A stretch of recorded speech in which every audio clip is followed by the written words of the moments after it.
My boyfriend. Let his ex-girlfriend stay at my place because she had no place to go. Then I kicked them both out of my place. I, 28F, have been living with my boyfriend Mark, 30M, for the past 2 years. We met at a local coffee shop where I was a regular. I always noticed him there, typing away on his laptop. One day, I accidentally spilled my coffee on his table. I was embarrassed, but he just laughed it off and helped me clean up. We started talking and realized we had a lot in common.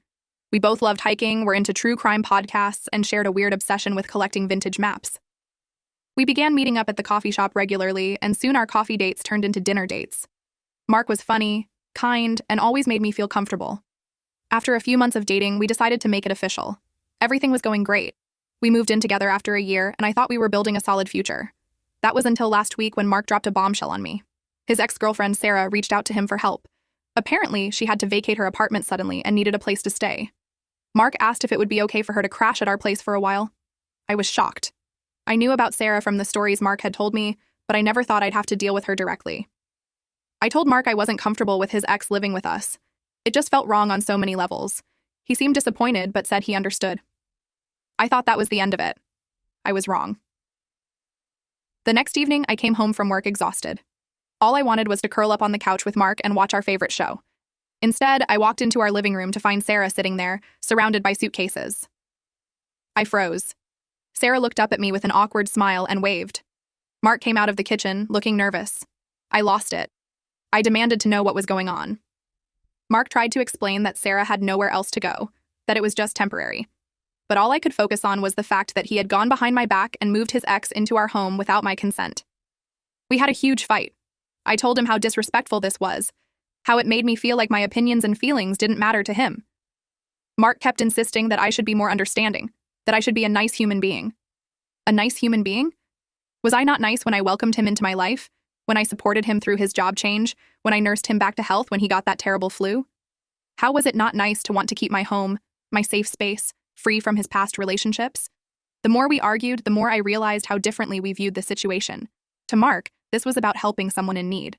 To me, this was about trust, respect, and boundaries. I couldn't believe he was willing to jeopardize our relationship for his ex. I started wondering if there was more to the story. Did he still have feelings for her? Was I just a placeholder until Sarah came back into his life? As I write this, Sarah is still in our guest room. Mark is sleeping on the couch, and I'm alone in our bed, feeling betrayed and confused. I don't know what to do. Part of me wants to kick them both out, but another part is scared of losing Mark. I keep replaying our relationship in my head, trying to see if I missed any signs. Was I too trusting? Did I ignore red flags? I thought we had a strong foundation, but now it feels like it's crumbling beneath my feet. I need advice. Am I overreacting? Should I try to be more understanding? Or should I stand my ground and demand that Sarah leaves? How do I even begin to rebuild trust with Mark after this? I never thought I'd be in this situation. I always prided myself on being a good judge of character, but now I'm questioning everything. The worst part is, I still love Mark. I thought he was the one. But now I'm not so sure. Any advice or similar experiences would be greatly appreciated. I feel lost and could use some perspective. Edit. Thank you all for your responses. I'm overwhelmed by the support and advice I've received. I'll post an update soon once I figure out my next steps. Update 1. It's been a week since my last post, and I wish I had better news to share. The situation with Mark and his ex-girlfriend Sarah has only gotten more complicated and heartbreaking. First, I want to thank everyone who commented on my original post. Your advice and support meant a lot to me during this difficult time. Many of you suggested I should stand my ground and demand Sarah leave. Others advised me to have a serious talk with Mark about boundaries and respect. I tried to follow your advice, but things didn't go as planned. For the past week, I've been giving Mark the silent treatment. I know it's not the most mature response, but I've been so hurt and angry that I can't bring myself to talk to him. He's tried to approach me several times, but I've just walked away or locked myself in our bedroom. During this time, I've been reflecting on my relationship with Mark, especially what he told me about Sarah when we first started dating. Mark had mentioned that Sarah was his first serious girlfriend. They dated for 3 years in college and even talked about getting married after graduation. According to Mark, their relationship fell apart when Sarah got an amazing job offer in another state. Mark wasn't ready to leave his family and friends, so they decided to try long distance. It didn't work out. The distance, combined with their busy schedules, created a rift between them. They fought more often, mostly about not spending enough time together or not making enough effort to visit. The breaking point came during one of Sarah's visits home. Mark had planned a romantic weekend getaway, but Sarah got called into an emergency work meeting and had to cancel at the last minute. Mark was devastated. He felt like he was always the one making sacrifices while Sarah prioritized her career. They had a huge argument over the phone. Mark accused Sarah of not caring about their relationship anymore. Sarah fired back, saying Mark was being selfish and unsupportive of her dreams. In the heat of the moment, they both said hurtful things they couldn't take back. They broke up that night, both too stubborn and hurt to try and fix things. Mark told me he regretted how things ended with Sarah. He said he wished they had handled things more maturely, that maybe they could have found a way to make it work if they had just communicated better.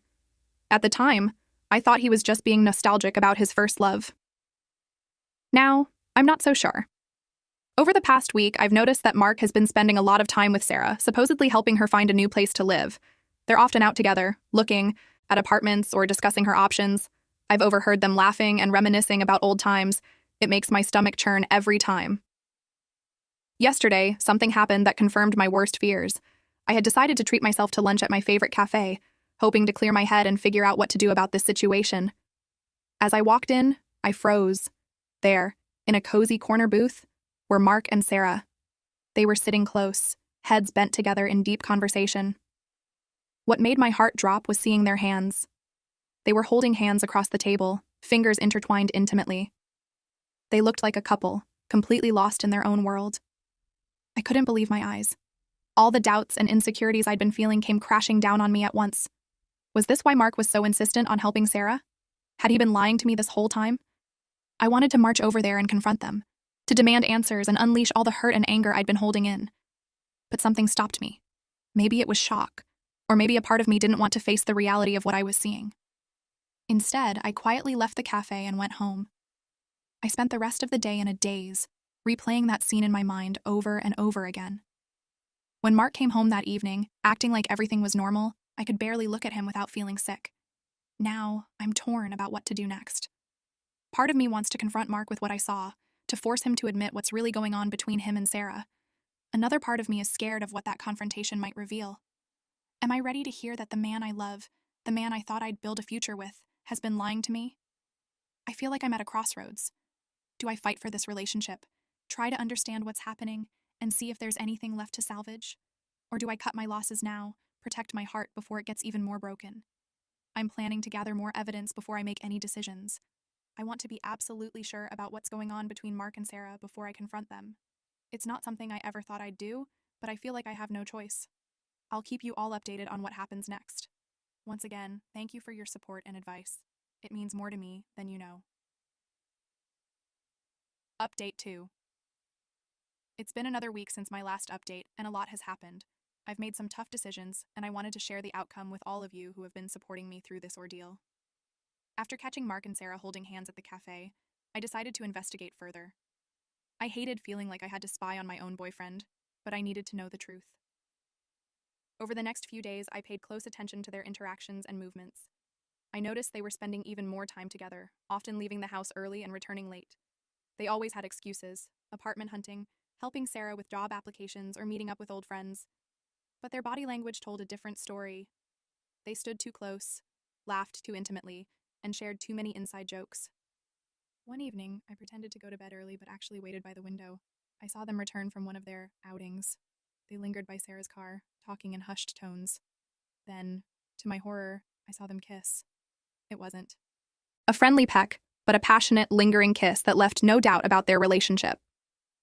I took photos and even managed to record a video of their interaction.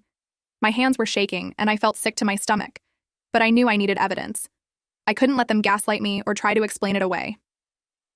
The next morning, I woke up early and packed all of Mark's and Sarah's belongings. I placed them in the living room and waited for them to wake up. When they finally emerged, looking confused at the sight of their packed bags, I told them both to leave my house immediately. Mark was shocked. He tried to ask what was going on, but I didn't let him speak.